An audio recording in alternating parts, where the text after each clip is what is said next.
Ang intense ng mga kaganapan ngayon sa abot kamay na pangarap sapagkat guguho ang mundo ni Doc Robert nang malaman niya kung sino ang tumulak sa ama niyang si Don Pepe. Dito nga ay makakakuha ng ebidensya si Police Officer Gonzaga sa CCTV tungkol sa nangyari kay Don Pepe at agad niya nga itong ipapakita kay Doc Robert.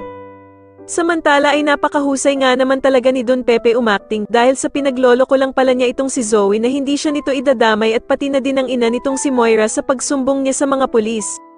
Dahil pagkalabas nga ni Zoe ng kotse dahil sa tinawagan siya ni Moira, ay agad namang tatawagan ni Don Pepe si Giselle para sabihin na kinidnap daw siya nila Moira at Zoe kasama si Balahadja. Ngunit wala namang kaalam-alam si Don Pepe na nasa tabi na pala niya si Zoe at tahimik na nakikinig sa mga sinasabi niya sa cellphone niya. At dito nga ay galit na galit si Zoe nang malaman niyang niloloko lang pala siya ng lolo Pepe niya kaya naman ay agad siyang gagawa ng paraan para patahimikin ito.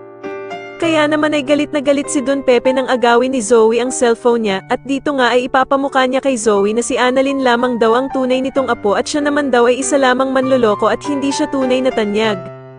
Dahil naman sa mga masasakit na salitang sinabi ni Don Pepe kay Zoe, ay mapupuno ito ng galit at magagawa nga nitong itulak ang matanda sa bangin. Agad namang mahuhulog si Don Pepe sa bangin at dito nga ay biglang matatauhan si Zoe sa kanyang nagawa kaya naman ay mag-iiyak ito.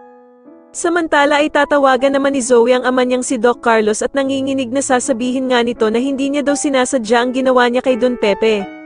Tatanungin naman ni Doc Carlos si Zoe kung ano ba daw ang ginawa nito kay Don Pepe. Sa kabilang banda naman ay mare-recover naman ang katawan nitong si Don Pepe na walang malay. Agad namang makakarating dito si Annalyn at dito nga ay maabutan niya ang lolo Pepe niya na walang malay at sinasakay sa emergency car. Sa tingin niyo magawa pa kayang mabuhay ni Don Pepe matapos siyang itulak ni Zoe sa bangin? Mas lalo na nga talagang nagiging exciting ang mga susunod na kaganapan kaya naman ay mas lalo pa nating abangan ang mas lalong gumigandang abot kamay na pangarap. Maraming salamat po sa inyong panonood at sana po ay masubscribe niyo ako. Maraming salamat po.